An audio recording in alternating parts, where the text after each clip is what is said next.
Proverbios 3, del 5 al 6. Leemos la palabra en el nombre del Padre, del Hijo y del Espíritu Santo. Confía en el Señor con todo tu corazón y no te apoyes en tu propia prudencia. Reconócelo en todos tus caminos y Él enderezará tus veredas. Leámoslo todos juntos. Confía en el Señor con todo tu corazón y no te apoyes en tu propia prudencia. Reconócelo en todos tus caminos y Él enderezará tus veredas. Te damos gracias, Señor, por tu palabra. Te doy gracias, Señor, por cada familia que está hoy representada aquí, Señor. Gracias por tu pueblo, Señor. Te pido que nos ayudes, Señor, a poner en práctica tu palabra, que nuestros oídos estén atentos para entender, Señor, y poder aplicar las enseñanzas que tú nos has dejado. Te damos gracias, Señor. En tu nombre oramos. Amén y amén. Este proverbio, Proverbios 3, específicamente el verso 5 y 6, es un consejo que nos está dando que tenemos que aprender a confiar en el Señor, pero dice con todo tu corazón. Es bien difícil cuando se trata de confiar en alguien, pero si esa persona te ha fallado, tú como que hasta que tú no veas algo, una prueba, tú no confías en realidad al 100%, ¿sí o no? Aquí nos está diciendo, confía en el Señor con todo tu corazón. Es decir, muchas veces vamos a tener que aprender a dar ese paso a ciegas. Fíjense que dice, y no te apoyes en tu propia ¿qué? Prudencia. La palabra prudencia en el griego se escribe bias, que significa sabiduría o entendimiento. Entonces, ¿qué quiere decir acá? Confía en el Señor con todo tu corazón y no te apoyes, o sea, es decir, no te pongas a pensar es que yo lo entiendo así. O la palabra dice que esto y eso. No, pero yo lo entiendo de esta forma, en tu propia sabiduría.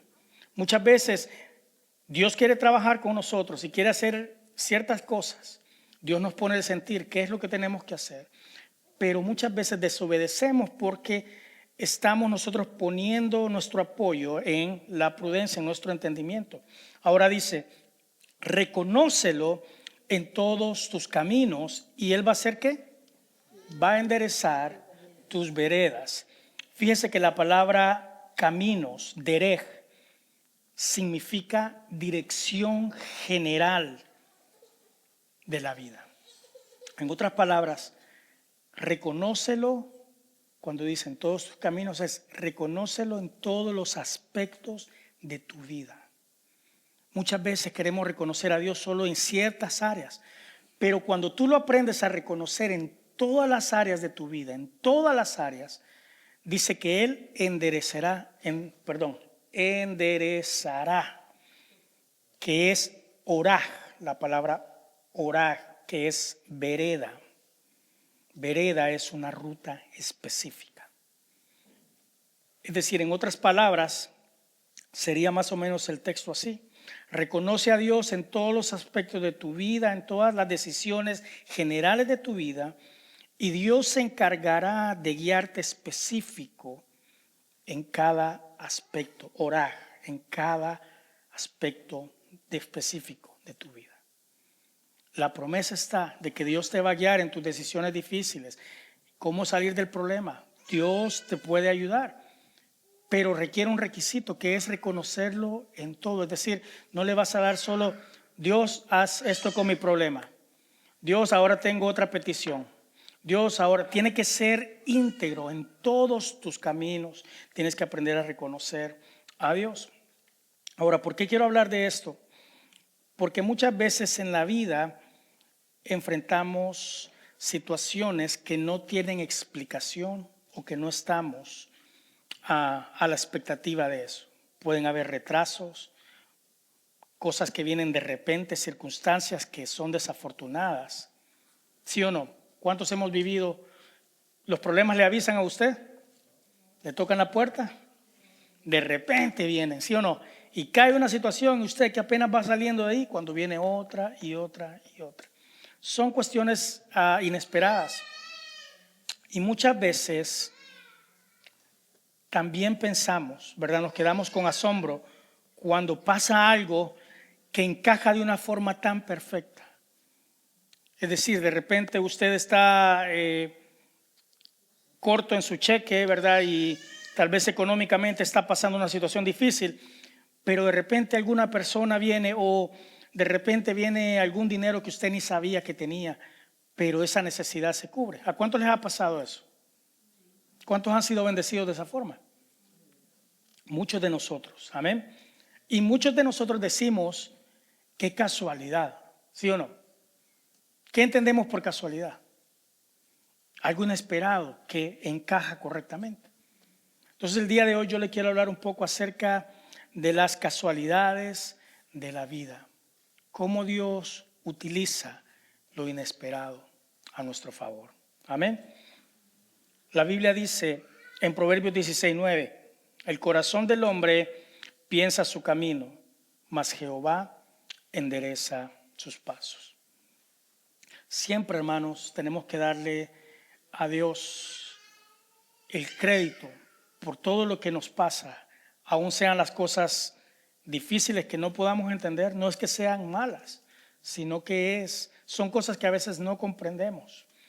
Dios no es el autor del mal. Dios es el autor de amor, del bien. Amén. Dice, hay alguna palabra que usted podría entender conmigo, algo que se llama la providencia divina. Y la providencia divina es la forma en que Dios guía, protege y provee para sus hijos, incluso cuando usted no lo ve claramente. Esta semana, ¿verdad? Como la mayoría de ustedes saben, tuve que enfrentar la muerte de mi papá, ¿verdad? Y el viernes, creo yo, cuando fue que me avisaron que él había caído en el hospital inconsciente, en base al diagnóstico que tenía, yo ya había aceptado ya pues su muerte, ¿verdad? Por la razón, si había daño cerebral, ¿verdad? Si había todo lo que estaba pasando. Entonces, mi papá estaba conectado a un ventilador y estaba sedado. Me sentía más fuerte, creo yo, en el momento que me dijeron, ¿verdad? Y al ver la condición, yo dije, esto va a tardar unos 2 días, un día tal vez, y pues ya el Señor se lo va a llevar. Sin embargo, no fue así, ¿verdad? Yo me sentía fuerte, tenía paz, ¿verdad? Y de repente Dios comienza a cambiar las cosas, incluso en los últimos días de mi papá. El sábado mi esposa tenía un dolor bastante fuerte, no el antepasado, y tuve que llevarla a emergencia como a las 6:30. Andaban con mis niños y de repente entra en emergencia y por querer calmar el dolor hacen una mezcla de medicamentos que le provocó una reacción alérgica.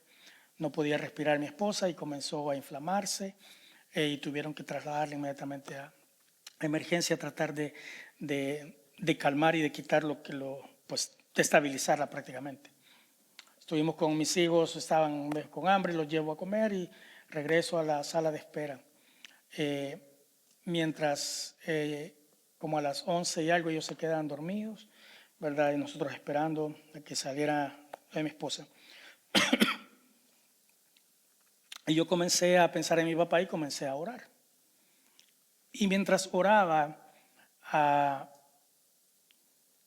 pues yo le decía al Señor, ¿qué estás haciendo, verdad? Me está sorprendiendo porque de la nada, donde no hay esperanzas, ¿verdad? Donde no había un buen pronóstico para mi papá, él comenzó a abrir los ojos y comenzó a reaccionar, ¿verdad? Y dije yo, wow, en realidad Dios es un Dios de lo imposible. Puede hacer lo que Él quiera cuando quiera. Mi problema fue que comenzaron a florecer ciertas esperanzas, ilusiones, ¿verdad? Ah, y le voy a ser sincero, uno ora y ora y uno pide. Y el martes fue cuando mi hermana pequeña me dio la noticia, ¿verdad? Y me dijo, ¿sabes qué? Papá falleció, me dice, ya fue como a las 3:40. Ok, traté de calmarla un poco, ¿verdad? Y al mismo tiempo yo me quedé como en ese momento, pues no sabía cómo reaccionar. Y comienzo a orar y a pedirle a Dios que me diera paz. Y en ese momento yo como comienzo a preguntarle a Dios, ¿por qué me ilusionaste? Y hiciste todo lo contrario. Empezaba yo a preguntar en mi corazón, ¿no? No cuestionar. Hay una diferencia entre cuestionar y preguntar. Son dos cosas muy diferentes. Cuando tú cuestionas es cuando, ¿por qué, Señor, has hecho esto? Y tú comienzas a reclamar. Cuando tú cuestionas, cuando tú preguntas, tú quieres entender. Y por eso es importante que nosotros leamos la palabra, porque el Espíritu Santo para consolarnos lo hace a través de su palabra. Cuando las palabras humanas no pueden darte ese consuelo, es el Espíritu de Dios que te ayuda. Y en ese momento que yo le preguntaba al Señor, ¿por qué? Pues mejor te lo hubiera llevado de un solo, sino que das esperanza de vida y de repente te lo llevas. Y me recuerda a Job 38, creo que es el versículo, donde Job está preguntándole a Dios todo lo que le está pasando. Le está preguntando y Dios le responde y le dice, ¿dónde estabas tú cuando yo hice las estrellas? ¿Dónde estabas tú cuando yo separé el mar? ¿Dónde estabas tú cuando yo creé todo esto? Y es Dios diciéndole a Job, yo soy un Dios soberano y yo hago como quiero, aunque no lo entiendas. Y en ese momento empecé a tener una paz y a decir, bueno, tú sabes lo mejor, Señor. Tú sabes la condición tal vez que iba a quedar mi papá, ¿verdad? No una condición muy buena. Al estar lejos, yo no sé qué calidad de vida también iba a tomar. Y por esa razón yo traigo este tema. En realidad sus oraciones, si tenemos un Dios soberano que sabe lo que va a hacer el día de mañana, ¿qué rol tiene su oración? ¿Su oración es para cambiar la voluntad de Dios? ¿Dios va a cambiar las cosas solo porque usted ha orado? ¿Qué papel juegan nuestras oraciones cuando enfrentamos dificultades? Dice la Biblia en Romanos 8:26. Y de igual manera el Espíritu nos ayuda en nuestras debilidades. Pues ¿qué he de pedir? ¿Cómo debemos orar? No lo sabemos. Fíjese, la Biblia es clara, dice, nosotros no sabemos cómo orar. Por eso es que los discípulos más adelante le dicen, Señor, le dicen a Jesús, enséñanos a orar. ¿Cómo debemos orar? Dice, ¿cómo debemos orar? No lo sabemos, pero hay algo que sí usted tiene. Dice, pero el Espíritu mismo intercede por nosotros con gemidos indecibles. La palabra espíritu, usted ya la conoce, que es paracleto, que significa abogado defensor. Un abogado siempre está para estar en medio y ayudarle a que todo le salga bien a usted. Otra palabra que se refiere al espíritu es consolador, guía, ayudador. En Juan 14, 16, 17 Jesús dijo, y yo rogaré al Padre y os dará otro consolador, es decir, aparte de él sabía que él se iba a ir y dice, y os dará otro consolador para que esté con vosotros para siempre. Es decir, usted y yo no estamos solos. Y cuando no podemos articular las palabras, hay un espíritu en nosotros. Es cuando usted se quebranta y cuando usted no puede expresarle a Dios lo que usted siente, pero el Espíritu intercede por medio de nosotros. Y aquí lo describe, dice, como gemidos indecibles. Entonces yo quiero que entiendas, número uno, ¿por qué orar? Porque la oración nos alinea ¿con qué? Con la voluntad de Dios. Ese es el primer beneficio. La oración no es, y quiero que lo entiendas, no es para cambiar las cosas. Claro que si es la voluntad de Dios, Dios va a obrar de acuerdo a su perfecta, soberana voluntad. Yo no conozco el futuro, pero Dios sí. Amén. Dios sí lo conoce.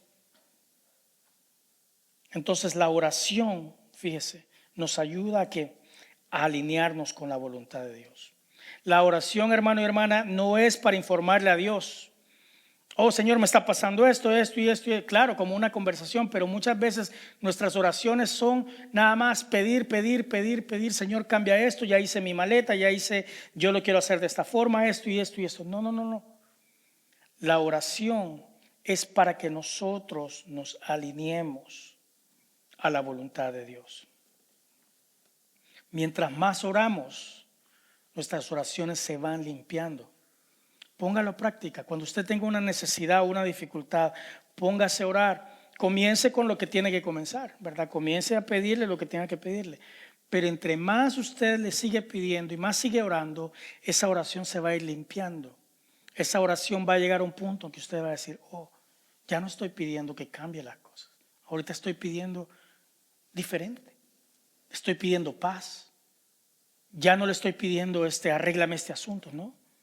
Comienza uno a alinearse. Amén. Esto tal vez me va a costar un poquito explicarlo, pero vamos a hablarlo de esta forma. Imagínese usted que la oración es como un barco. Usted está viendo ese barco. Ahí está representada nuestra vida, Dios, los problemas.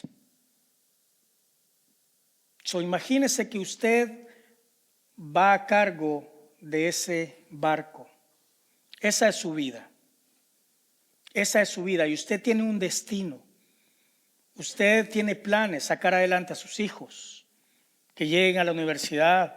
Usted tiene planeado llegar a tener su casa. Tiene planeado criar a sus nietos, verlos, ¿verdad?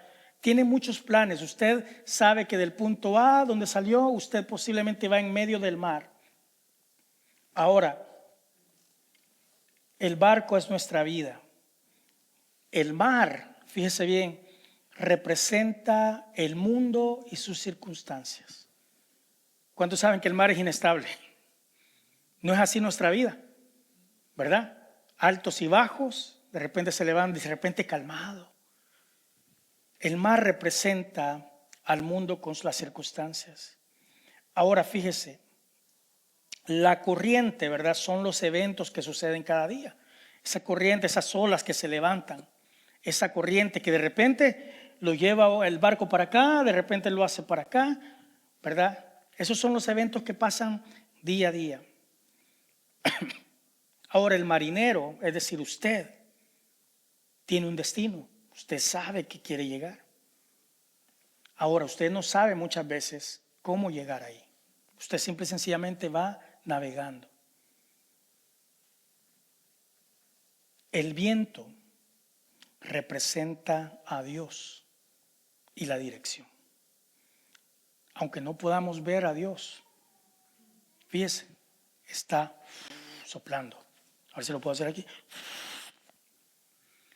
Dios está soplando la dirección hacia donde usted, su vida, donde tiene que ir. ¿Está conmigo? El viento representa a Dios y su dirección. Y aunque no podemos ver el viento, sabemos que Dios está ahí y que puede empujar el barco a la dirección correcta. Entonces, ¿qué tiene que ver la oración aquí? La oración viene a ser como esas velas. Si ese barco quita las velas, ¿qué pasa? Comienzan las olas, el viento empujando a un lado, pero usted no sabe ni dónde va a terminar. Ahora, Dios sí está dando dirección por medio del viento. Dios está soplando Dios está dando dirección a su vida. Pero ¿qué nos está faltando? Levantar nuestras velas y ajustarlas para aprovechar el viento, para tener la dirección correcta. La oración es como el marinero ajustando las velas del barco para aprovechar el viento y dirigirse hacia su destino. Si usted no ajusta las velas, el barco se queda a la merced de la corriente sin saber a dónde ir, se queda sin dirección.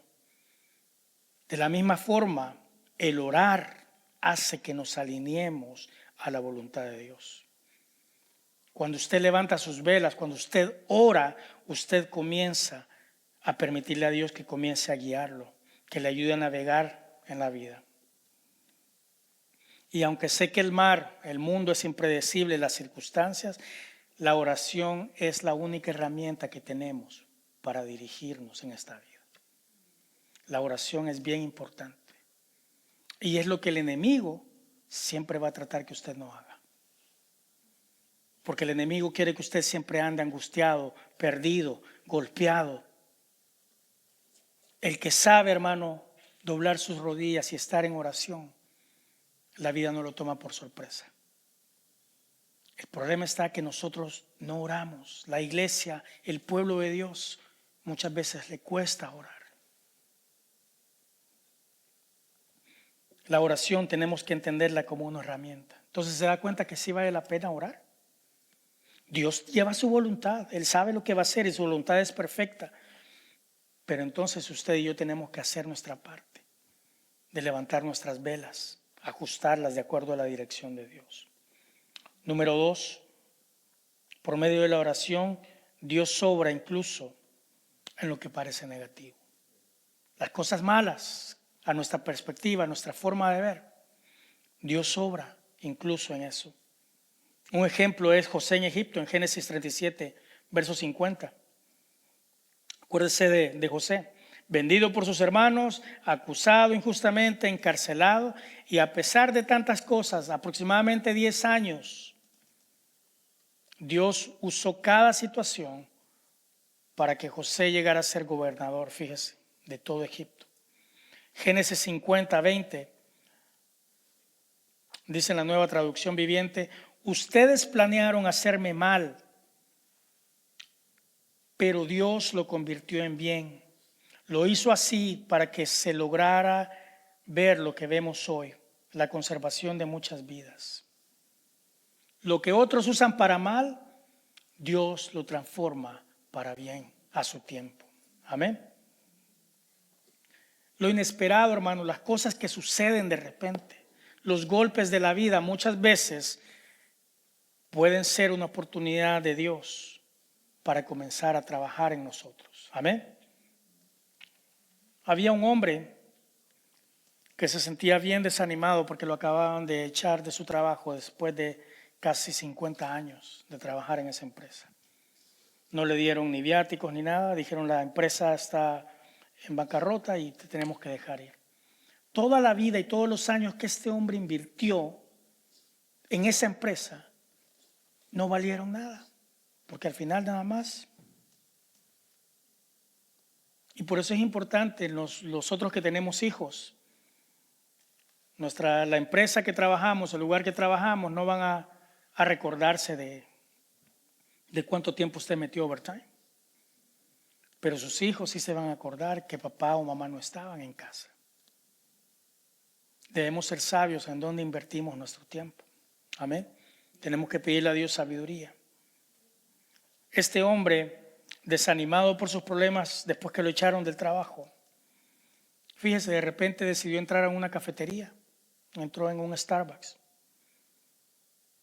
para tomarse un café y dijo él: me voy a quedar ahí y voy a estar esperando que me pase esto antes de ir a casa.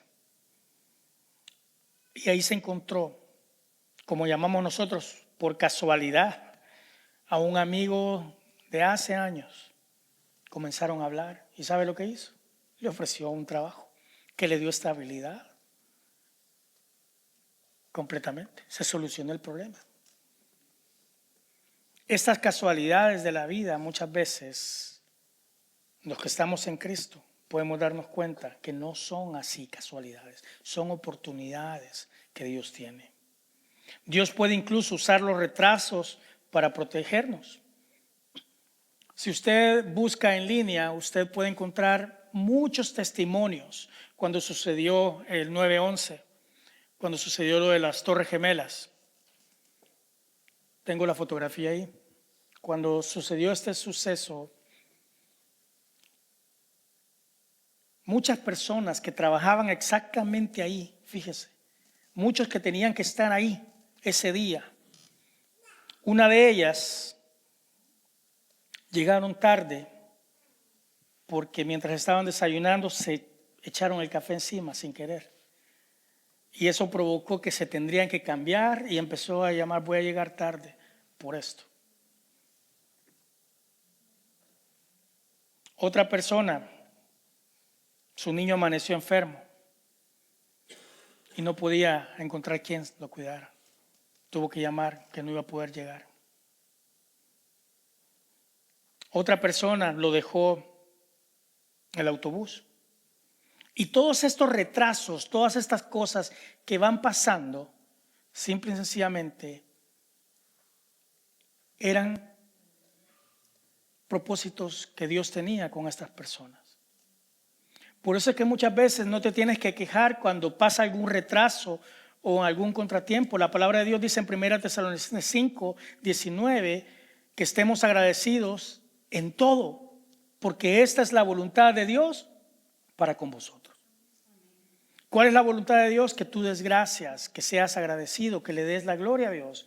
Entonces, cuando pasan de repente, qué tráfico, y estamos reclamando y muchos nos volvemos, nos transformamos, ¿verdad? Detrás de ese timón. Y si salí temprano, qué desgracia, decimos nosotros. Y comenzamos a reclamar. Cuando no sabemos que Dios nos está librando de muchas cosas.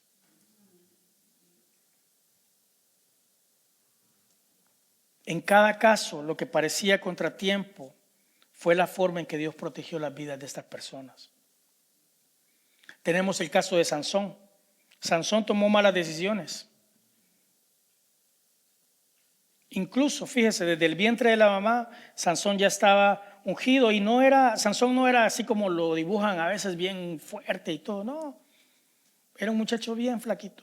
Pero de repente el Espíritu Santo venía sobre su vida y él agarraba una fuerza y el objetivo de Sansón era matar a cuantos filisteos pudiera. Los filisteos era el grupo que amenazaba siempre y atacaba al pueblo de Dios. Dios le dio una fuerza, le dio algo especial a él. Sin embargo,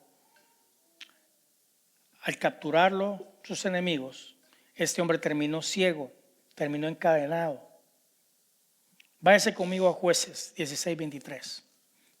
Dice, y los principales de los filisteos se reunieron para ofrecer gran sacrificio a Dagón, su dios, y para alegrarse de corazón, y dijeron, nuestro Dios ha entregado en nuestras manos a Sansón, nuestro enemigo. Jueces 16:24. Y viéndolo el pueblo, alabaron a su Dios, diciendo, nuestro Dios ha entregado en nuestras manos a nuestro enemigo, al que despojaba nuestras tierras y multiplicaba nuestros muertos. Y aconteció que estando al corazón de su alegría, dijeron, llamen a Sansón para que nos divierta. Y llamaron a Sansón de la casa de la cárcel y jugó delante de ellos y lo pusieron entre las columnas. Y dijo Sansón al joven que le sostenía de la mano, deja que me toque y me pare en las columnas sobre las que reposa la casa, para que repose sobre ellas. Es decir, este hombre, después de tener toda esa fuerza, al final las decisiones lo dejaron prácticamente sin fuerza, mientras lo tomaron con cadenas, lo llevaban como esclavo, le sacaron los ojos y en este momento todos haciendo fiesta, lo tenían como un payaso, ¿verdad? Lo traen, le tiraban cosas, lo humillaban y todos riéndose. El espectáculo, el show que este hombre que tenía la fuerza que Dios le había dado, ahora era ¿qué? nada más un bufón. Y dice que estando, mientras se burlaban, dice que él le pidió al muchacho que lo sostenía, ¿verdad? Le dijo, acércame a uno de los pilares para recostarme nada más. Y fíjese lo que pasó. Este hombre ciego nada más tocó una de las columnas. Acuérdese que él no tenía fuerza. Él había perdido todo. Dice el verso 16, 28. El 27 dice, y la casa estaba llena de hombres y mujeres, y todos los principales de los filisteos estaban ahí. Y sobre el techo había como 3,000 hombres y mujeres que miraban el juego de Sansón. Y clamó Sansón a Jehová diciendo, fíjese la oración, Señor Dios, acuérdate de mí. Te ruego y dame fuerzas, solo esta vez, Dios, para que me vengue de los filisteos. Por una sola vez, aunque sea por mis ojos. Fíjese el clamor de él, pidiendo otra oportunidad. El verso 29 dice, y Sansón abrazó las 2 columnas, dice, del medio, sobre las que reposaba la casa, y se apoyó en ellas, la una con la mano derecha y la otra con la mano izquierda. Y lo que empezó a hacer es que la fuerza una vez más, el Espíritu de Dios una vez vino, y lo ayudó a mover esos pilares, a modo de que toda esa estructura, las 3,000 personas y más que estaban arriba y los que estaban abajo, murieron aplastados. ¿Por qué le estoy leyendo este versículo, esta historia? Es porque aquí se muestra cómo la oración tiene poder incluso en medio de nuestros errores. Cuando usted ha cometido ciertas decisiones que lo han llevado y está usted estancado por sus malas decisiones económicas, ahorita usted está endeudado.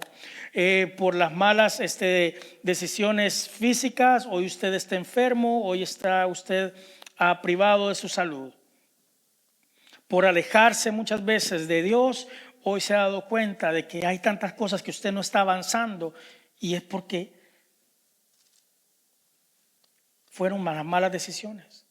Sin embargo, aquí nos muestra la palabra de que la oración sí tiene poder, que vale la pena orar incluso cuando usted siente que todo está perdido. Incluso cuando las cosas van de lo peor es cuando más usted tiene que orar. No para que Dios cambie las situaciones, sino que para Dios complete la voluntad de Él sobre esa situación. Amén. Esa oración que él tuvo terminó en victoria. Derribó todo ese templo filisteo y murieron incluso más enemigos ese día que en toda la vida de Sansón. A veces nos cuesta, hermano y hermana, ver el propósito de Dios, pero tenemos que aprender a reconocer que Él siempre está ahí con nosotros. Siempre está ahí con nosotros. El último punto es que Dios puede usar nuestros errores para cumplir su propósito.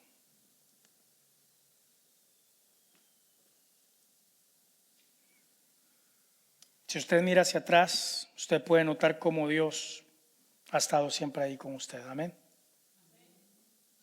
¿Vale la pena entonces orar? Si Dios va a hacer lo que Él quiere hacer, ¿vale la pena orar entonces? La oración te da paz. La oración de cada uno de ustedes, cuando ustedes oran por alguien. Mire, yo en este proceso es una montaña rusa de emociones. Sin embargo, sí reconozco que la fortaleza que le da a Dios a uno es grande. Y aunque usted piense que no, lo difícil, hermano, nunca le diga usted a una persona, estamos orando por ti y usted no está orando. A veces lo hacemos por costumbre, pero eso es malo, ¿sabe? Si usted le dice a una persona, voy a orar por ti o estoy orando, mejor hágalo en ese momento antes que se le vaya a olvidar. Porque muchas veces nos llenamos, es como darle falsas esperanzas a la gente, dejarlo solo en la batalla. Cuando usted diga, estoy orando por ti. Cuando alguien me pide oración o algo inmediatamente. Si no lo anoto en mi teléfono, yo después de que colgamos, yo comienzo aunque esté ocupado, siempre trato de enfocarme en ese momento. Señor, ayuda a esta persona en este momento, y trato de tomarme ese tiempo, porque es necesario orar unos por otros. Yo les quiero agradecer mucho porque yo sé que es por sus oraciones que estamos nosotros con fortaleza. Es gracias a sus oraciones. Sin sus oraciones, en realidad, es algo nuevo para mí. Es algo nuevo para mí, que es un camino que no había experimentado antes. Y aunque conozco los versículos y la palabra de Dios, sí, pero los sentimientos, ¿verdad?, son diferentes. Dios me ha dado empatía hoy, ¿verdad?, para cada uno de ustedes también. Puedo sentir exactamente lo que sintió mi hermano Gonzalo hace unos años, que ha sentido nuestra hermana Manuelita.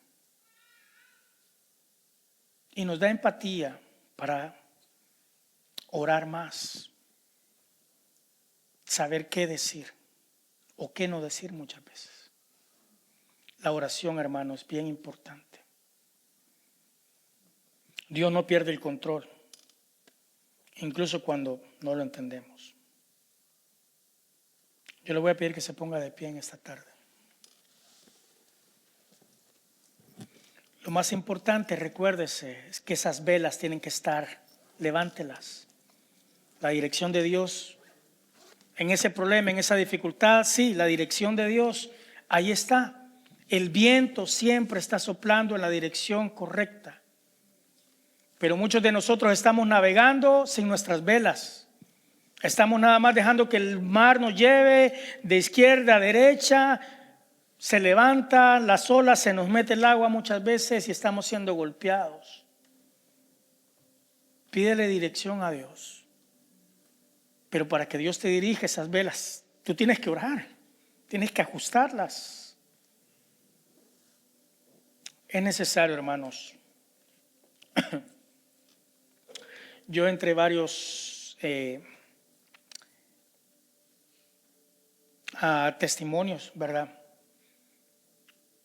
Yo a algunos de ustedes les conté, ¿verdad?, que antes de octubre o algo así más o menos, entre todas las llamadas que tenía con mi papá, siempre, que no eran muchas, pero ustedes saben que pues he tenido un padre ausente por mucho tiempo, ¿verdad? Sin embargo, él al final como que quería conectar, ¿verdad? Y entre sus enfermedades y todas las cosas, hubo una llamada que me agarró aquí en la iglesia. Yo estaba a punto de irme con mis hijos, pero siempre él era un poco pesimista con la vida, ¿verdad? Él decía: hola papá, ¿cómo está? No, aquí esperando ya morir, me decía siempre. Aquí esperando que el Señor me lleve. Siempre decía así. No diga eso, le decía yo. Haga el esfuerzo por venir, le digo, ¿cómo se llama? Para que conozca a sus nietos, para que venga a pasar un tiempo. Tenía la ilusión que incluso le iba a predicar acá algún día. Y hace octubre más o menos fue que él me llamó y me dijo: hijo, me dice, te quiero hablar porque quiero que estemos bien. Me dijo: perdóname si no he sido un buen papá, si no estuve ahí contigo, pero quiero estar bien porque siento que me queda poco tiempo. Y yo lo tomé como una de las conversaciones de siempre. No diga eso. Sí. Y ese día me recuerdo que regresé a la oficina, tocaron piano mis hijos, les dijeron versículos bíblicos en la cámara y todo eso, ¿verdad? La cuestión es esta. Escuchando a algunas personas que estuvieron en el velorio de mi papá, algunas personas me contaron que él incluso les había comentado a ellos que estaba haciendo planes para estar aquí en mayo. No voy a viajar a Estados Unidos, voy a estar en mayo, dijo él. Y por esa cuestión, fíjese, yo quiero que nosotros, lo que yo he aprendido de todo esto ahorita, es esto: que muchos estamos viviendo la vida así, sabemos que está cayendo esa arena, el tiempo. Estamos viviendo nuestra vida así. A veces nos peleamos con nuestros esposos y esposas. Regañamos de forma mala a nuestros hijos. Muchachos también hay atrás que piensan que sus papás van a estar siempre también. Y estamos acostumbrados a ver esa arena caer. Lo que he aprendido hoy es que en realidad el problema no es esto. El problema está aquí. Que no sabemos cuánto tiempo nos queda. Ninguno de nosotros. No sabemos cuánto tiempo nos queda. Podemos vernos fuertes y creer que vamos a vivir por muchos años. Podemos incluso hacer planes. Sin embargo, ninguno tenemos garantizado esto. Por eso yo te invito a que tú vivas tu vida hoy de manera que agrades a Dios, porque para ahí vamos. Vive tu vida. No vale la pena, hermano y hermana, muchas veces estar enojado. Perdemos el tiempo en tantas cosas. Enfócate en amar a los que Dios ha puesto a tu alrededor. Muchos de ustedes tienen que perdonar incluso.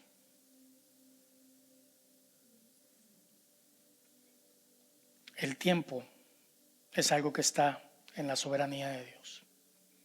Y no todos tenemos lo mismo. Puede ser que algunos de nosotros nos queden unos días, unos meses. Y así como mi papá, que él pensaba que él iba a poder hacer muchas cosas. Y ahora esto me pone a reflexionar. Tienes que ser lo mejor que tú puedas ser hoy. No te digo, aprende a vivir como que fuera el último. No. Aprende a vivir de modo que cada día tú digas, Dios fue glorificado con mi vida. Le di gracias a Dios, fui agradecido. No reclamé en esto. Cierra tus ojos. Señor, te damos gracias. Primeramente, Señor, porque tú eres el Dios que da y el Dios que quita. Tú eres el dueño de la vida. Y muchos de los que estamos acá no nos damos cuenta de qué tan regalo tan grande es el haber abierto los ojos hoy. Qué regalo tan grande es poder respirar.